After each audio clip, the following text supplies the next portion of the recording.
प्यारे साथियों, आप सभी का स्वागत करता हूं अपनी यूट्यूब परिवार एमआरएस स्टडी में। तो आज का एक नया अपडेट जो कि दैनिक भास्कर न्यूज़पेपर में आपका दिया गया है, जिसमें बताया गया है कि नीट यूजी के सिलेबस में हुआ बदलाव। फिजिक्स में 2 और केमिस्ट्री में 3 टॉपिक जो है बढ़ाए गए।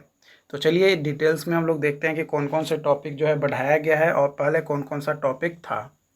तो यहाँ पे आप देखेंगे तो नेशनल मेडिकल कमीशन एनएमसी ने जो है नीट यूजी 2024 के लिए सिलेबस में बदलाव किया, जिसकी जानकारी ऑफिशियल वेबसाइट पर जानकारी जारी की गई है। 5 मई 2024 को नीट परीक्षा में शामिल होने जा रहे स्टूडेंट रिवाइज्ड सिलेबस के आधारित एग्ज़ाम देंगे। नीट यूजी परीक्षा फिजिक्स, केमिस्ट्री और बायोलॉजी सब्जेक्ट्स के लिए जो है आयोजित की जाती है। एनएमसी के तीनों सब्जेक्ट्स का सिलेबस जो है कुछ टॉपिक्स जो है बदले गए हैं। इन टॉपिक्स में हुआ बदलाव। फिजिक्स के पेपर में अगर बात किया, फिजिक्स के पेपर में अब motion and system of particles and rigid body के जगह पे रोटेशनल मोशन के सवाल होंगे और आपका एक्सपेरिमेंटल स्किल्स का एक टॉपिक जो है जोड़ा भी गया है। केमिस्ट्री में classification of element, state of matter, surface chemistry समेत अन्य टॉपिक हटा दिया गया। वही chemical thermodynamics, purification of compound and bio molecules के टॉपिक जो है जोड़े गए हैं। बायोलॉजी के सब्जेक्ट में टॉपिक्स नहीं हटाए गए हैं, ये यहाँ पे जो है आपका दिया गया है। तो चलिए यहाँ पे अगर बात करें नीट यूजी 2024 एग्ज़ाम में फिजिक्स के टॉपिक की, तो physics and measurement, kinematics, law of motion, work energy power, rotational motion, gravitation, properties of solids and liquids, thermodynamics, kinematics, theory of gases, oscillations and waves, electrostatics.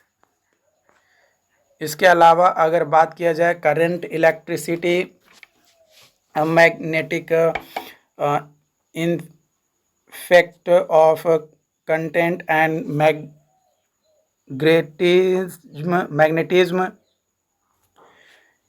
Electromagnetic induction and alternating current, electromagnetic waves, optics, dual nature of matter and radiation, atoms and nuclei,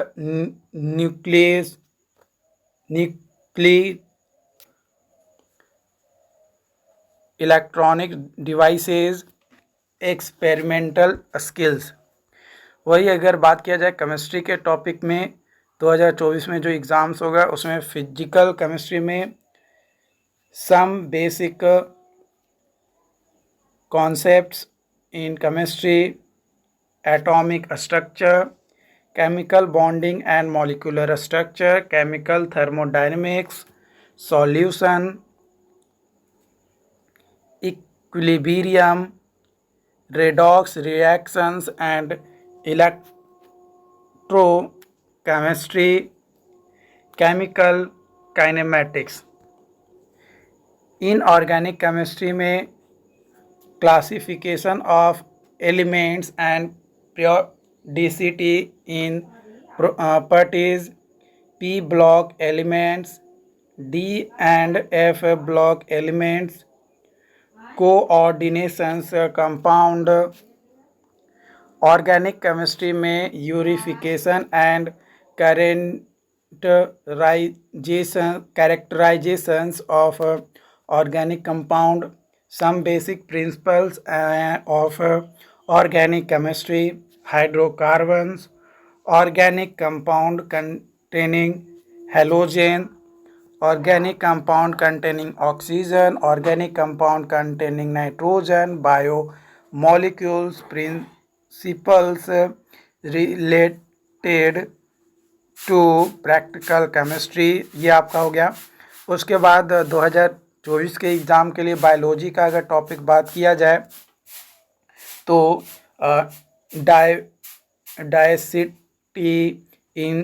diversity in living world, स्कल्चरल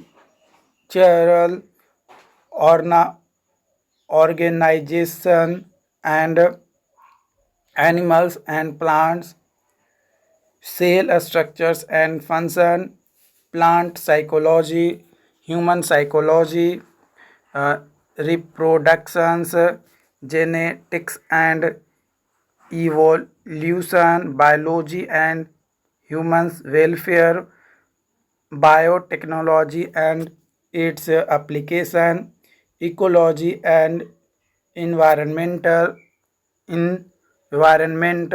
ये आपके जो है दिए गए हैं। यहाँ पे बताया गया है कि एग्ज़ाम पैटर्न के मुताबिक क्वेश्चन पेपर में 2 सेक्शन होंगे। सेक्शन ए में 35 और सेक्शन बी में 15 प्रश्न पूछे जाएंगे। स्टूडेंट इनमें से कोई भी 10 प्रश्न चुन सकते हैं। नीट यूजी के लिए जो है एलिजिबिलिटी क्या है, तो मिनिमम 17 साल आपका होना चाहिए, है ना। और भारत के या कहीं के भी आप नागरिक हों, आप यहाँ के लिए जो है अप्लाई कर सकते हैं। भारतीय नागरिक भाग ले सकते हैं। 12th पास आपका होना ज़रूरी है और 12th पास आपका जो है बायोलॉजी सब्जेक्ट के साथ आपका होना चाहिए। यहाँ पे ये भी बताया गया है कि नीट एग्ज़ाम देश के सबसे बड़ा एंट्रेंस एग्ज़ाम है। इसमें हर साल करीब 15 लाख स्टूडेंट भाग लेते हैं। बीते साल 7 मई 2023 को इसका एग्ज़ाम हुआ था, जिसमें जो है करीब 20 लाख में से 11,45,976 स्टूडेंट जो है पास हुए हैं। 20 लाख में इतना जो है आपका पास हुआ है, बाकी मतलब पास नहीं हो पाया, क्वालिफाई नहीं कर पाया। तो ये एक बड़ी अपडेट है। अगर इससे रिलेटेड कोई और अपडेट्स चाहिए तो चैनल को सब्सक्राइब ज़रूर करके रखिएगा ताकि आपको सारी अपडेट्स मिल सके। Thank you.